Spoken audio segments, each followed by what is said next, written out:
نہیں، میرا نہیں خیال جب دجال آئے گا تو وہ پوری دنیا میں جو ہے نا اس کی آپ کہہ لیں چند دنوں کی حکومت آپ کہہ لیں وہ ہوگی.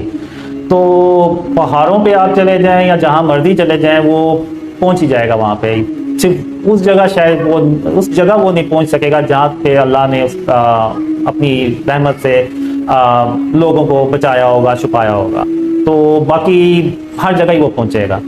آصف بھائی، اگلا سوال یہ ہے، اور یہ سوال پوچھنے والے ہیں حسین.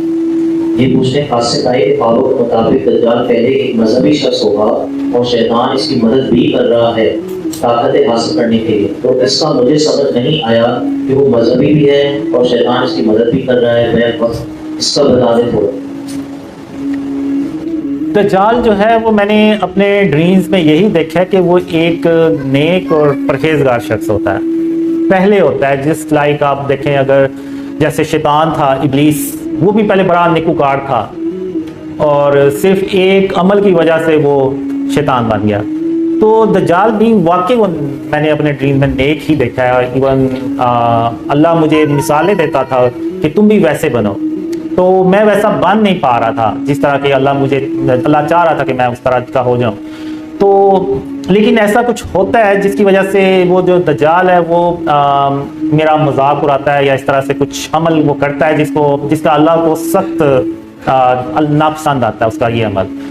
تو وہ جو ہے نا وہ پھر اسی طرح ہی جیسے شیطان غلط راستے پہ چلا جاتا ہے وہ بھی پھر اس غلط راستے پہ چلا جاتا ہے. اس کو جو پاورز ملتی ہیں اس کو وہ پھر شیطانی طریقے سے اس کو اپ گریڈ کرتا ہے اور شیطان خود اس کی رہنمائی بھی کرتا ہے ان پاورز کو اپ گریڈ کرنے میں. اور اس کے پاس ایسی پاورز ہوتی ہیں کہ ایک ڈریم میں مجھے اللہ نے بتایا کہ جو ہم موویز میں دیکھ سکتے ہیں نا، دجال ان کو ریالٹی میں کر سکتا ہے. تو اتنی زیادہ اس کے پاس پاورز ہوتی ہیں. تو اس طرح واقعی وہ میں نے ڈریمز میں دیکھا کہ وہ واقعی نیک انسان ہوتا ہے لیکن بعد میں نہیں ہوتا. اور مجھے 2003 سے لے کے 2005 تک بہت زیادہ ڈریمز آئے جن میں یعنی اینڈ آف ٹائم سے ریلیٹڈ سارے وہ ڈریمز تھے جن میں یاجوج ماجوج آ رہی ہے، ہم ٹرین پہ عیسیٰ علیہ السلام سے ملنے جا رہے ہیں، دجال باہر آ رہا ہے. لیکن اللہ نے کبھی اس کو دجال کہہ کے نہیں تھا بلایا. یعنی مجھے ڈریم میں پتہ چلتا تھا کہ وہ دجال ہے لیکن اللہ نے کبھی نہیں تھا کہا. تو اس لیے اگر آپ نے دیکھا ہو تو میں نے جب شروع میں اپنی ویڈیوز شیئر کی تھی نا ٹیکسٹ فارم میں، گرین سکرین اور اس کے اوپر وہ ٹیکسٹ جو ہے نا وہ اسکرول کرتا ہے اوپر کی طرف، تو اس میں نے اس کو ایک پاورفل مین لکھ کے تو مینشن کیا ہوا ہے کیونکہ اللہ نے مجھے کنفرم ہی نہیں تھا کیا کہ یہ واقعی دجال ہے. تو گرمیوں میں اگست 2015 میں اللہ نے مجھے پہلی بار ایک خواب میں اللہ نے اس کو دجال کہہ کے بلایا تھا کہ قاسم دجال 4 گھنٹوں کے لیے بے ہوش ہو گیا، تو 4 گھنٹوں کے بعد وہ ہوش میں آ جائے گا تو تم یہاں سے بھاگ جاؤ.